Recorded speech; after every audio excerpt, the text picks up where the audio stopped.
to be, I'm a humble guy. I'm a real humble guy. But even like I see a girl at the beach and I see her in a Beamer and I'm like, fuck this. I want to know like how much, like what is your net worth? Like I want to know how much you got. Like I really want to act like I don't want to ask you this, but like these people that be flexing, because I really want I do compare myself a lot, and sometimes I do want to know these kids that are my age, uh, and I see them with like nice shit. I want to ask them like, like, what's your net worth? I want to get to the ball. Like, fuck that car. I want to know what's the real deal. Well, yeah, Where does that come from? it comes from comparing. It comes from comparing and knowing that I could afford the same car they have and probably have money left over. I could probably buy cash and still have money left over, but I'm smart financially because of the way I was raised, dad, and by being blessed when I was young too. That's also why I'm financially smart because I was blessed with things, material things, and it comes from that. It comes from wanting to compare myself. I see videos on Instagram and people are like asking how much money do you have in your bank account? And it's like, and then another person, how much do you think they got in their bank account? It's like asking everybody, right? And I don't want to be like that, but it just like my lust, my temptation is that it comes from comparing. It comes from comparing, wanting to know what the truth is. Well, where does that come from though? Comparing, Yeah, because that's like that's almost like after you give a diagnosis, then you're like, yeah, it's comparing. But what caused that? I'm a, You you want that, like you want to compare, but where does that come from? I'm a competitive guy. Because it comes from you want to compete and you want to know that you're winning. Yeah, it comes from that. And that's why I'm also figuring out what do I want to compete with. Yes, yes, beautiful. Yep, So that's good that you said that clearly. It's a competitive drive then, but do you compete for the sake of competing? Like anything that comes up, I'm better. I could beat you. Let's go. Some people are competitive. They have such a competitive drive. Everything they do, it's competition. And there's something that can be good to that, but there's a lot that could be said about how dangerous that could be. So yeah, I think that's the game. Like when you have a competitive drive, I think because I'm competitive too, right? I think what we're supposed to do is supposed to use it to our advantage, make sure it doesn't hurt us, doesn't work against us. And I think one of the first things, me personally, what I believe is most importantly, we have to have focus. We have to have focus. That's one of the most important things. And there's a lot of other things that you got to work on when you have competitive drive. You have to work on things to make sure that you don't hurt yourself in the social aspect. If you're a competitive person, it can damage relationships.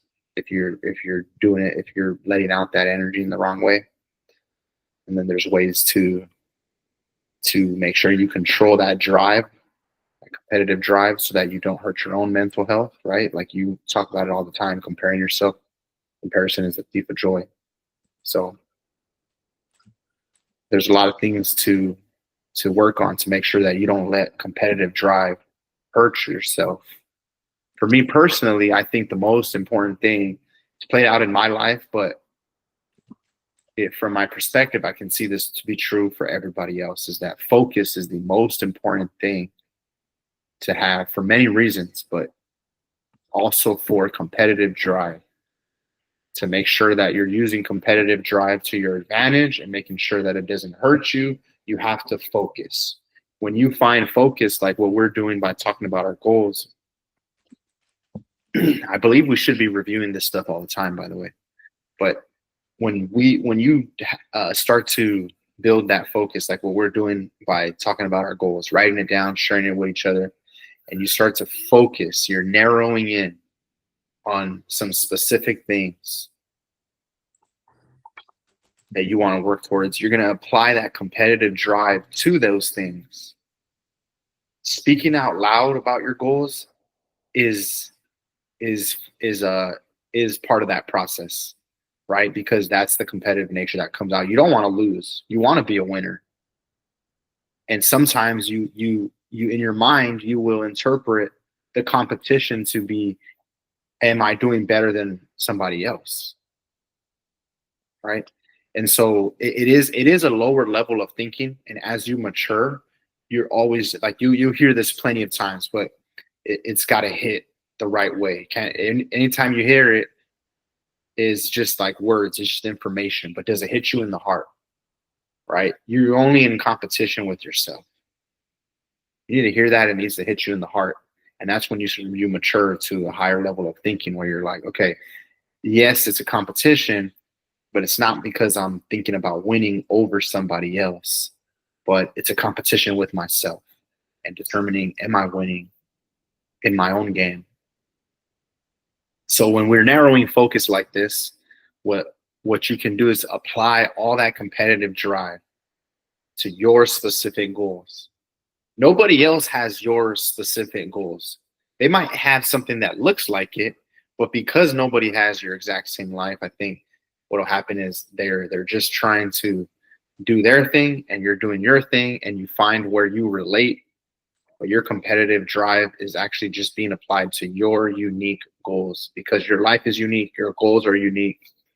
So then you're actually not in the same game with anybody else.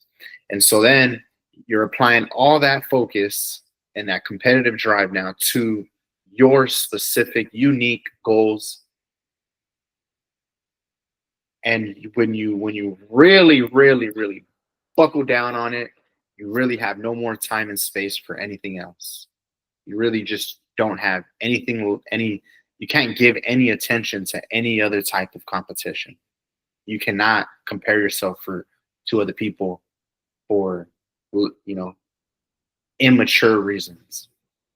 And when I say mature versus immature, it's just like something about life wisdom, this general life wisdom that I think comes from getting to know yourself. And because I'm faith-based, it's getting to know God and being close to God. And when you're close to God, God says you need to focus on the mission that I'm giving you. Right? The mission that other people are on is between me and them. And you can learn about them and hear about them, but if it's taken away at all from what you got to do in your mission, then you're not being obedient. So to me, I want to say it extreme like that, because it's like when you get more mature, you realize like, yeah, I'm just on a mission here, and I actually don't choose the mission. I'm discovering the mission.